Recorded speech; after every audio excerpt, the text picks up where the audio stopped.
What's up guys, Noor here and welcome to Book of Showtime chapter 48. As always, if you enjoy these videos, be sure to leave a like and share with your friends, and if you have a topic you'd like for me to cover for Book of Showtime, be sure to leave it in the comment section down below, or anywhere you can reach me on social media or the Book of Showtime Discord. So guys, today I'm introducing a new sub-series for the channel called Best, Worst, and X Factor.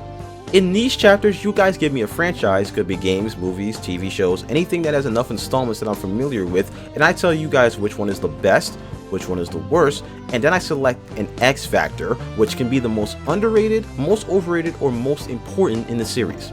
Now, while you guys have given me suggestions already, I'm going to begin with two of my favorite series, Resident Evil and Call of Duty, just to give you guys an idea, since both of these are storied franchises with enough installments to cover each talking point. So let me know what you guys think about this series. I'm really excited, and let us begin with Resident Evil. For best, I'm going to go with Resident Evil 4, and yes, I'm saying Resident Evil 4 because that's my favorite, but honestly, you can say any mixture of Resident Evil 1 Remake, 4 Remake, and Resident Evil 7 to me, like that's the Mount Rushmore of the series. All of those games have a legit GOAT claim for Resident Evil, but when you look at all the factors that Resident Evil has, you know, with the sequel factor, reinventing itself, overall quality of the game, the legacy, I have to say that 4 is the best. Worst, I'm going to say Operation Raccoon City. I've mentioned all the issues with this game back in the October deselects, and nothing has changed on that front. Now, you can argue and say, what about games like Gaiden, games like Survivor? Yes, those are actually worse games for a lot of reasons, but the reason that ORC gets the nod here is because of the budget, the scale, and the potential. This is a game that should have been at least a fun, serviceable entry, but it's a mess on so many levels, I have to crown it as the worst. Most underrated is Resident Evil Revelations. I'm not going to say much as I've spoken about this game in length back in chapter 38. I still believe it's a top 7 game in the series, and I will die on that hill. If you've never played a Resident Evil, this is a tremendous spot to start. For most overrated, I'm going to say that Code Veronica is the most overrated Resident Evil. I simply just failed to experience the adoration that most Resident Evil fans have with this game. It's good, but I think it's simply just that, a good game. I think Alfred Ashford is a lame villain, and Steve Burnside he's a few things, none of them good. I get he's like 17 years old, but he can be a handful, easily the worst support character in the series. I also feel like this is a Resident Evil that you almost have to play perfectly, right down to a T. Navigating the map is such a chore. I know that's part of the science of Resident Evil games, especially the older ones. This is a series that's been rooted on its backtracking and kind of opening up the map, but traversing Rockford Island is such a drag. For most important, I'm going to say Resident Evil 7.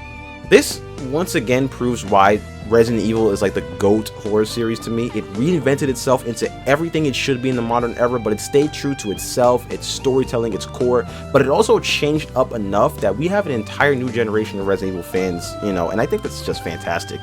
Resident Evil 7 on its own is a masterclass in survival horror, but what it did for the series as a whole, lighting a new flame for us old fans, that's what gets it the most important spot for me today. Moving on, Call of Duty. The best Call of Duty is Black Ops 2. It's not up for the debate. I said in the past, way back in chapter 5, that this is pound for pound the best Call of Duty, and still is. The campaign is tremendous, you know, multiple choices in the narrative, the Strike Force missions, it's just one of the best campaigns in the series. Zombies was very bold and experimental, you know, they did some things I didn't like, but you know, everything was so great, and Mob of the Dead is an iconic map. And the multiplayer, it still stands to be one of the best in series and in gaming history, with its deep creative class options and beautiful vibrant maps, smooth gunplay. Everything was awesome about Black Ops 2. The worst Call of Duty is still Black Ops Cold War, and I say still because the subject of that aforementioned chapter 5 was a discussion on what the worst Call of Duty was, and it still is Black Ops Cold War for me. That hasn't changed. Now, this might be a hot take because Call of Duty fans love to rewrite history. I've been seeing all year on Twitter how Cold War is one of the best Black Ops games, one of the most underrated multiplayers, and then I realized how Call of Duty fans operate in a cycle where they hate a Call of Duty, then when a new Call of Duty drops years later, everyone in turn hates the new Call of Duty and goes back to say that the one that they originally hated was underrated. It wasn't underrated when you were playing it. Knock it off. In fact, at the time I'm doing this video, it hasn't even been like 3 weeks, and people are saying Modern Warfare 2 isn't as bad as they thought.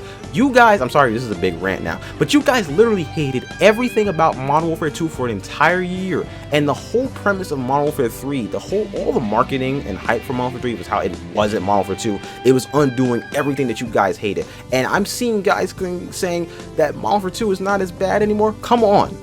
It's good now? Make it make sense. This revisionist reception, it's so corny with Call of Duty fans. Alright, my rant is over. Back to the video. For most underrated, I'm going to go with Call of Duty Infinite Warfare. Now, just because no one wanted Infinite Warfare doesn't mean that this game isn't good. It's great. Now, picking an underrated Call of Duty was tricky, as some games are only underrated in some modes, and to me, the campaign in Infinite Warfare is potentially a top 7 outing. The dogfights in space were awesome, the supporting cast is one of the best in the series, and while I feel Kit Harington was a little wasted as a villain, this campaign was still great. You know, it was fun, semi-open too, and it's one that I eventually need to jump back in and replay. Even if you don't play Call of Duty, this is one to check out, which might be a theme with the underrated games, because I said Revelations is if you don't play Resident Evil, you check out Revelations. That was an underrated one, and an Infinite Warfare now, if you don't play Call of Duty, this is the one to check out. For overrated, I'm going to say the original Modern Warfare 3.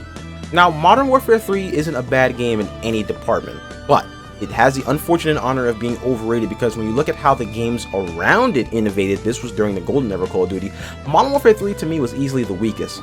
The campaign was solid, but it just couldn't compare to the previous Modern Warfare games, and the ending was a little flat. The multiplayer was fantastic, but it was basically just a more improved version of Modern Warfare 2's multiplayer. The party modes were great, but the Call of Duty Elite, do you guys remember Call of Duty Elite? The Call of Duty Elite integration was a little odd at the time. I don't think we were ready for that. While the Special Ops was the best in the series by a large margin, that just really didn't make up for the other modes not doing enough. When you look at how Black Ops 1 was compared to World at War and what Modern Warfare 2 was to Modern Warfare 1, Modern Warfare 3, it just came off too safe and too conservative. The most important Call of Duty? COD 4. The OG Modern Warfare. This game set the industry on fire with its iconic campaign and world-class multiplayer. I wasn't there at launch for Call of Duty 4, but man, this game ran Xbox Live for years. Even after its many sequels dropped, Call of Duty 4 was still amongst the most played games. The Call of Duty franchise wasn't failing or anything, but shifting from World War II to modern combat settings was huge, and you actually have to wonder where Call of Duty would be had they kept to a World War II setting. So my friend Vinny gives me a few choices between some game series and some movie series, but for games I'm going to go with Mortal Kombat. For best Mortal Kombat, I'm going to go with Mortal Kombat 10. I think a lot of the characters they introduced in this one are really cool. You know, Takeda, D'Vorah, Kotal Khan, Aaron Black, all the newcomers are pretty neat. The variation system, it adds a ton of layers, so even if you just main one character, just because it's like, hey, this is the character I really like, it can feel like 3 in some cases. The combat is deep, and the brutality system it adds a little extra to the fights. I don't know what it is, but I guess having that objective or goal to get to the brutality, it makes the matches a little bit more fun. For worst, I'm going to go with Mortal Kombat vs. DC Universe. You just can't do a Mortal Kombat at a teen rating. You can't. The game easily had the worst fatalities, and it was extremely forgettable despite being a great idea on paper, but this game, man, it was not it on any level, and sadly, this is the game that sank midway, so what a way to go out. For X Factor, I'm going to go with most important and say that Mortal Kombat 9 was the most important Mortal Kombat. After the hit and miss era of the 3D games, they shifted back to a 2D plane. Also, they brought the game's rating back up to M, so blood and gore was back in full. And I say that this is the most important game because while on its own, MK9 is a great game, but this is also a game that was pivotal in re-establishing trust from the fans in Mortal Kombat. Mortal Kombat vs. DCU was atrocious on so many levels, you know, it didn't even feel like a real game sometimes. Like, I never see it get talked about, I always forget about it, it's so weird. But this is when Mortal Kombat was at its best, you know, I feel like it's very simple to learn, tower mode was great, this was just an all-around fantastic game, and a really great way to reboot the series. Out of the movies that Vinny suggested, I'm gonna go with Halloween. I think the best Halloween movie is the original 1978 one. It's just a classic slasher, and I know it's extremely tame by today's standards, but there's just so many shots I like about the movie. And while I wasn't there when it first released, I'm sure the mystique around Michael Myers was insane. You know, I watched this movie about 3 or 4 times, and it holds up pretty well for being a movie that's over 40 years old at this point. Whew. Worst, Halloween 2007, the Rob Zombie one. The writing in this movie was cringe, as the kids say. About 90% of the cast was unlikable, and the one thing you never ever want to do is humanize your villain and generate sympathy for someone you're building into a ruthless killer. The first hour or so of the movie was a Michael Myers origin story, and honestly, if I was him, I would have snapped too. But that's what made, the original Halloween movie so great, and what made it stand out from Friday the 13th and Nightmare on Elm Street. Myers wasn't really out for revenge or anything, he was just simply the shape of evil. For X Factor, I'm going to say that Halloween 3 is the most underrated. I think it's a really good film, and this is actually back when the Halloween movies were going to shift to anthology form, which would have been really cool. But what I liked about this is that it's a different film. It wasn't really a slasher, it was like a sci-fi thriller. I enjoyed the plot, I thought the ending was solid too, and I think more people should watch and talk about Halloween 3. So both Sithy and Vinny said Gears of War. For best Gears of War game, I'm going to go with Gears 3. This was probably one of the better threequels of all time, as we had improvements across the board on so many features. The campaign was awesome, and it jumped from 2-player co-op to 4-player co-op, which was huge. And did anyone ever play the DLC Ram Shadow? That DLC was lit. I tell you, that was awesome.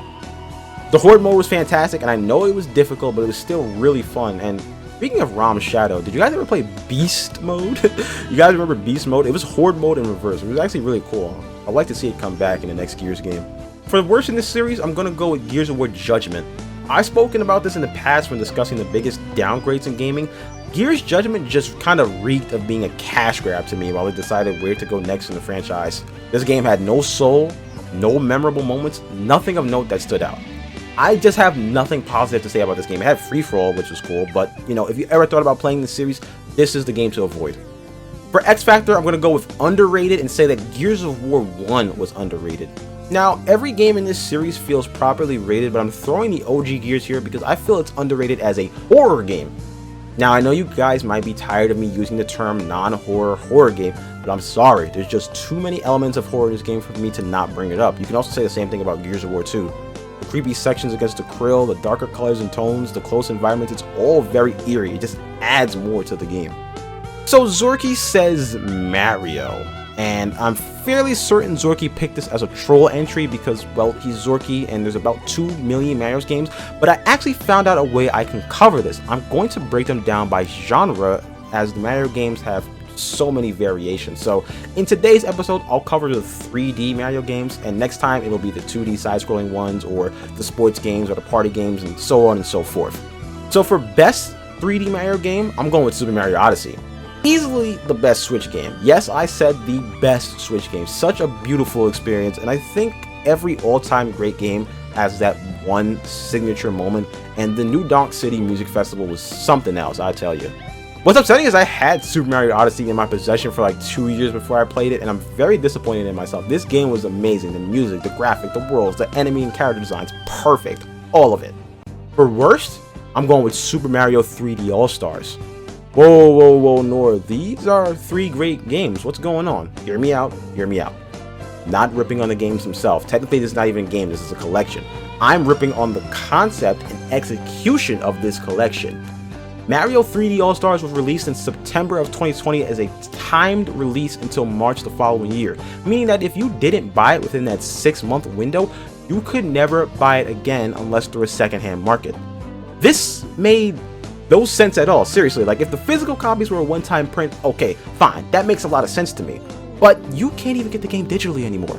So this collection, to celebrate 35 years of your absolute main flagship character, it's lost to time.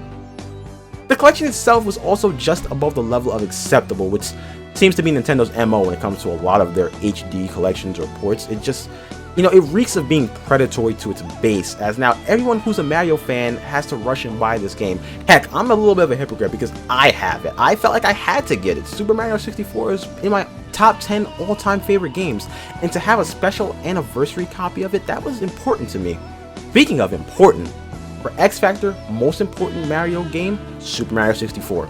Most of the time, the most important games are going to be the first one. This was the first time Mario went 3D, and just establishing that style, that genre, there's no shortage of games that have the DNA of Super Mario 64 running through them, and the game itself holds up extraordinarily well. I always enjoy playing this game. I have so many memories of playing this with my brother Weaver, and streaming this was a blast too, so it's a game that has a lot of sentimental value to me, but I still, even if I took the bias away, I think that Super Mario 64 is the most important 3D Mario game. Alright guys, thank you so much for watching this video. Let me know down below what you agree and disagree with. And also, let me know what you think about this new sub-series. I had a lot of fun making it. Inshallah, I will see you in the next chapter.